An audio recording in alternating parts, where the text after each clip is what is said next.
Welcome to another episode of Shooting Off at the Mouth. And this is one episode with a slight difference. I am going to request you that if what you hear hereafter strikes a chord in your heart, please do forward it. Please do share it with people. Because this is a story which is begging to be told and has not been told. It's the story of heroic sacrifice and callous indifference all rolled into one, and connected to one of my favorite laws, the Bombay Land Revenue Code. Here's the story. A young second son of the princely state of Mangrol is the subject of our story. He is Muhammad Ali Raz Sheikh. At the time of independence, his elder brother, who would have been the ruler of Mangrol, ran away to Pakistan. But Muhammad Ali Raz Sheikh decided to stay in India because he felt it was his country. He went on to do his MA from Bombay and wanted to join the army. But the state government was opposed to this. They said, you come from a family of traitors, you will not be allowed to join the army. He was a relatively high profile man because they were from the princely state of Mangrol, which was part of the United States of Kathiawar. Anyway, he got to know somebody who got to know somebody, and they approached Pandit Nehru, who was Prime Minister. And Pandit Nehru, being the sophisticated secularist that he was, did not accept that this gentleman could ever be a traitor to India's cause. And it is due to his intercession he joined the army. Before that, he completed his MA from Bombay, educated urban man.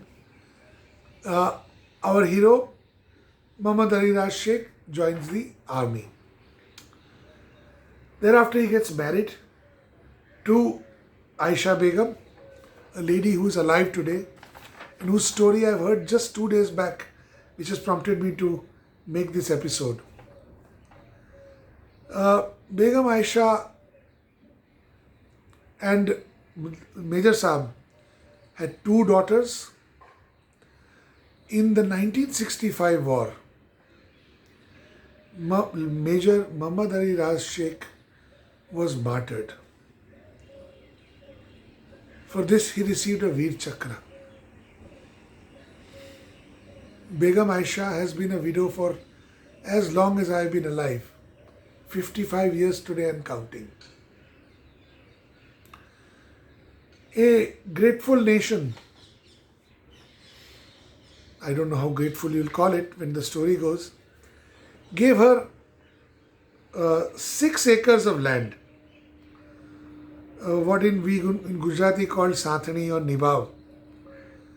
And with this, it was ex gratia granted to martyrs' widows. And with the condition in 1965, a 30-year lease condition in 1965, that you have to grow fruit-bearing trees. Aisha Begum thereafter, who was herself from a small-time princely state of Manavadar, got elected to the state government in the short-lived Ghanshyam Oza ministry. Thereafter, she contested elections again in 1973 and was appointed. She contested from Somnath constituency, got elected to the Gujarat Vidhan Sabha, became a minister, education minister. She served her term as an education minister. 30 years from 1965 expire. It is renewed for a further 30 years. But at that time, Begum Aisha, in correspondence with the authorities, says, now give it to me on ownership basis. I'll at the rates which you fix, I'll buy it from you. I'm told that there is correspondence existing that the purchase was approved but the price had to be fixed. Begum Aisha, remember, before marriage was a Pardanasheen woman. Thereafter, on her widowhood, she entered the world, she became a minister. But she was perhaps a politician of the old school. And instead of using whatever clout she had in Gandhinagar, that time perhaps Ahmedabad, because that's where the Vidhan Sabha was, she chose to pursue it in legal terms. And the pettifogging collector's office said this much money to be given, that much money to be not given. She gave a power of attorney to a person to prosecute these affairs because she had two daughters, both of whom I have met, and both of whom have asked their names to be kept out of this story. Begum Aisha, having engaged a man to act as her power of attorney, discovered to her dismay that the land had been returned to the government, resumed by the government on the ground that you did not grow your fruit-bearing trees, and that there was a breach of condition under which the collector could and did resume the land. Now this is a cheap trick of the worst proportions. A war widow gets land which she keeps, nurtures for 30 years at least. Thereafter also she is told, no, but you did not grow fruit-bearing trees, so off with your head. That one little solace that she had is taken away from her. With pretty indifferent representation, Aisha Begum went to the Gujarat High Court before the single judge and before the division bench. I have seen those orders, and I tell you, a dry, more Shylockian analysis of the judgment, of the facts of the case would be difficult to get. The honorable judges sanctimoniously say, oh, you tried to sell the land. In 2012 and 2016, they say, no, you must still grow fruit-bearing trees on this land. 50 years later, you can't sell this land. It is forever entailed, when I know for a fact that government GRs exist, that after 15 years you pay some premium, after 25 years you pay very little premium, and then you can sell the land.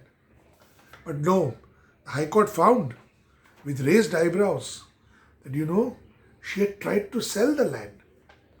Nobody said she sold it, but she had tried to sell it.